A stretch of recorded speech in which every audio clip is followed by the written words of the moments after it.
Bien, ya de regreso en el programa, estamos en esta... Hoy me salió una... Ay, ¿qué te pasó? No sé.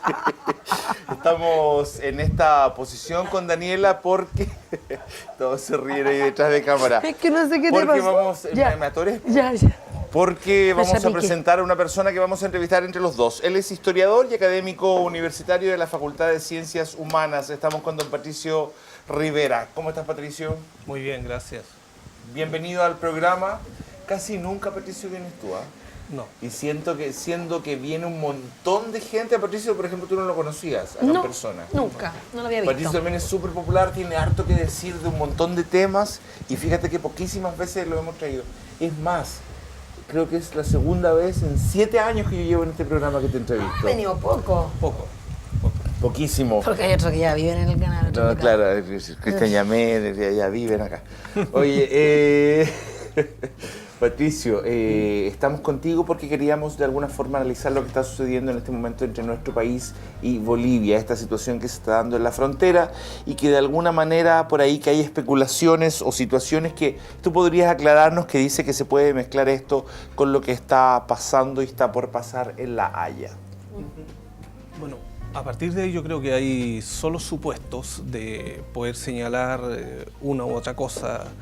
Y respecto a lo que dice la presidencia de Bolivia, hay que entender que son de visiones desde el Estado boliviano. O sea, ahí a veces se particulariza en personas, pero generalmente aquí actúan los estados a través de sus órganos de Estado, que son las cancillerías.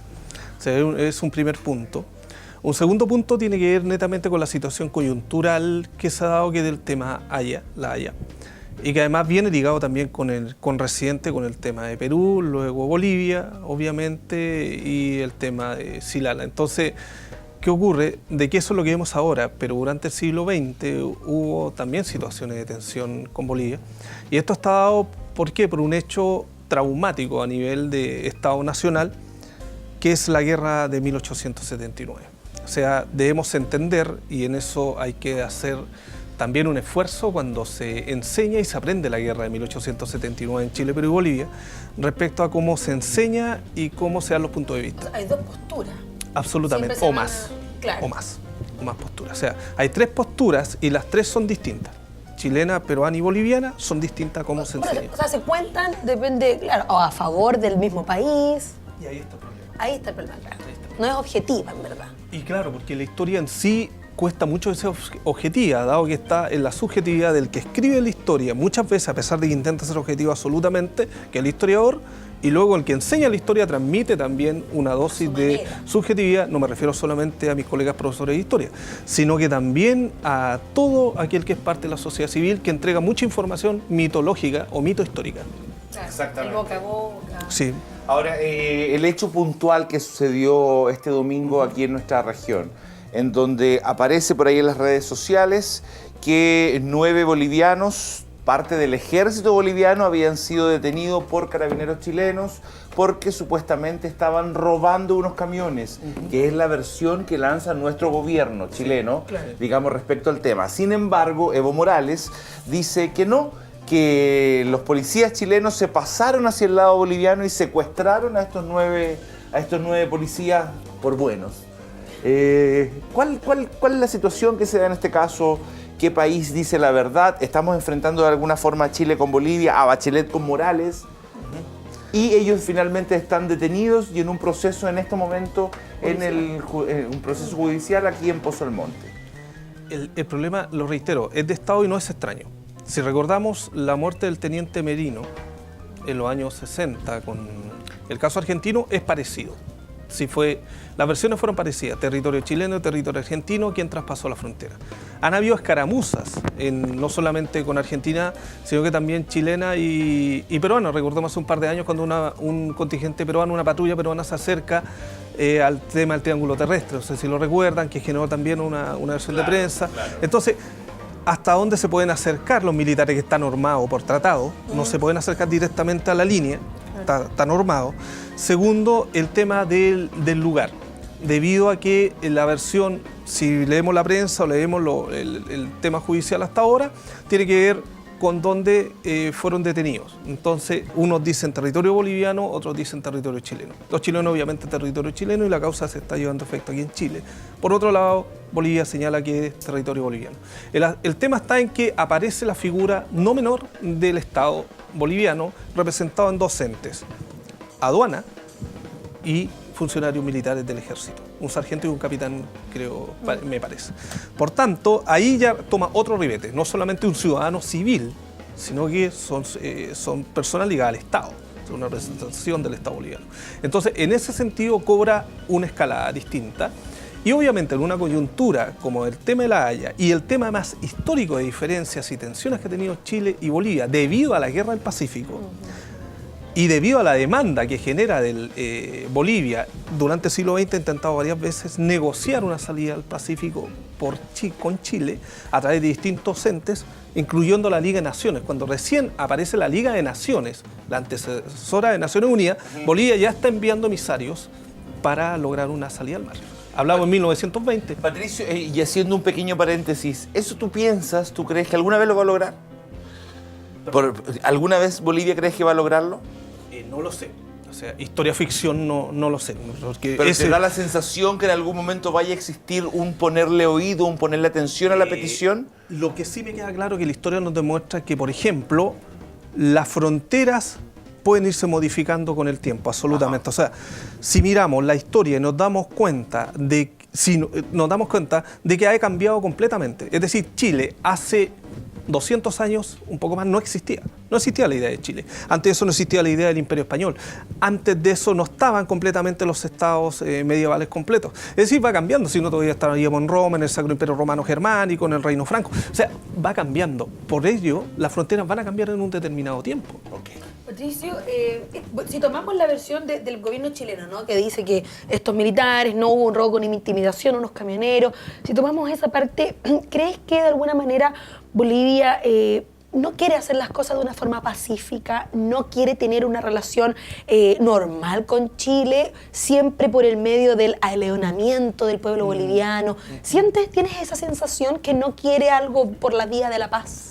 Es que yo veo objetivamente el discurso que ha tenido la presidencia de Bolivia a través de Evo Morales. Si analizamos el discurso desde su ascensión al poder, notamos que ha sido primero un discurso, y podemos notarlo, de acercamiento y diálogo, y luego de rompimiento de los diálogos. O sea, analicemos completamente el periodo de Evo Morales. Y obviamente él mismo dice que durante mucho tiempo Chile tomó la política del diálogo, y eso es una forma de dosificar o tener en espera la demanda boliviana. Entonces dialoguemos, pero nunca uno concreto. Y ahí toma una postura de ruptura. El antecedente de La Haya con el tema Perú no es menor.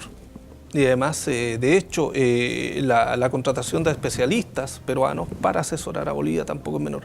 Entonces, desde esa perspectiva, da una salida. ¿Por qué le gusta tanto a Perú y a Bolivia unirse en contra nuestra?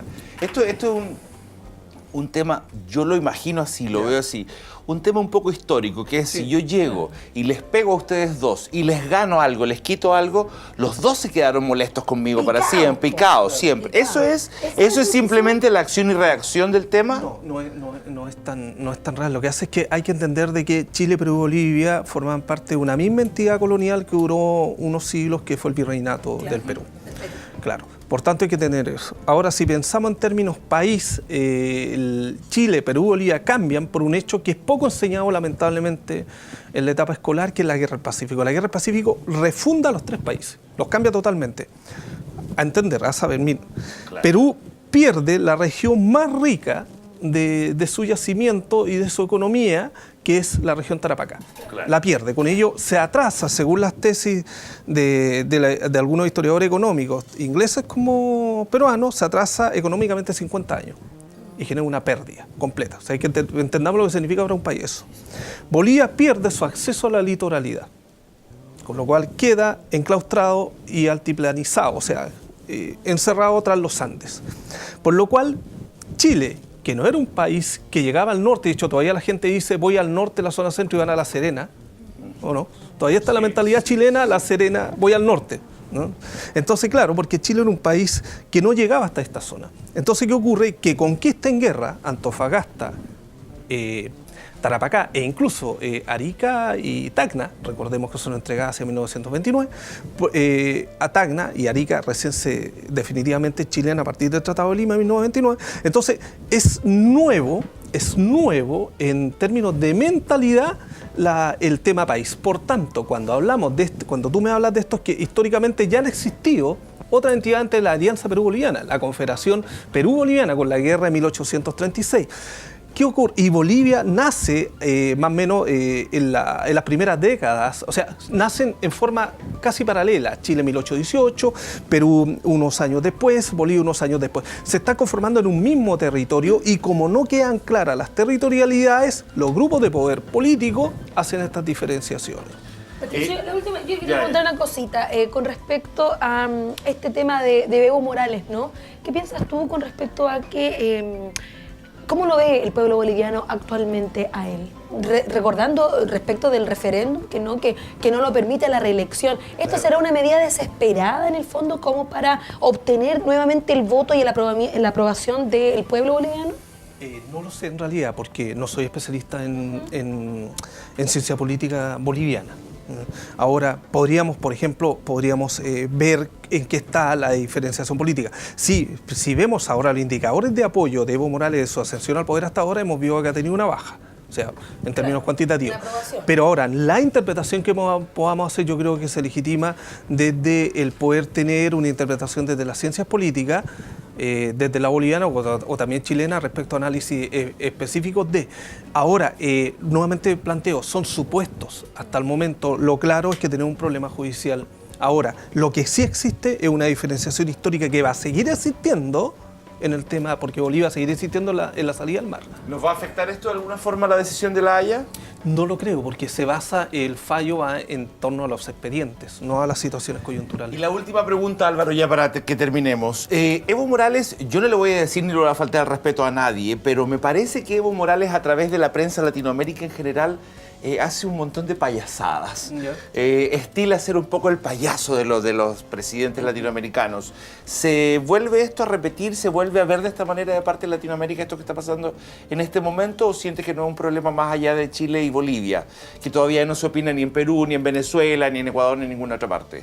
Yo creo que si vemos, antiguamente sí existía, por ejemplo, cuando Hugo Chávez, el fallecido Hugo Chávez, apoyaba la demanda boliviana, recordemos en una época también Fidel Castro. Entonces, ¿qué ocurre? Que existe una solidaridad ideológica, en cierta forma. Ahora, esa solidaridad ideológica hay en retirada o hay un reflujo, debido a que obviamente están más preocupados su asunto interno. Está Chávez, está Maduro, que tiene otro perfil. Obviamente ya no está esa instalación. Ahora creo de que la escena de cómo maneja Evo Morales, a diferencia de cómo maneja Bolivia en realidad, el tema que tenemos, a diferencia de Chile, tiene mayor fuerza en comunicación, tiene mayor fuerza de diálogo. Bolivia ha logrado, sí, es mucho, lleva ventaja a Chile en eso. Es decir, recordemos que por algo la Cancillería contrata profesionales de comunicaciones.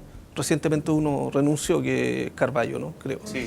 Y antes de eso también contrató historiadores, porque sencillamente ya Bolivia venía preparándose en eso, tiene décadas de experiencia y ha logrado ir incluso al Vaticano a exponer su punto de vista. O sea, las comunicaciones han sido más agresivas que Chile. Patricio, gracias por haber venido. Gracias, Patricio. Vale. Ojalá esperemos que a la gente igual le haya quedado un poquito claro para dónde va la micro. Vean de nuevo la entrevista si no le quedan algunos puntos claros y ahí vaya informándose y viendo cuáles son las opiniones de nuestros expertos. Nos vamos a un corte pequeñito y volvemos al tiro. Con la PDI, no se vayan.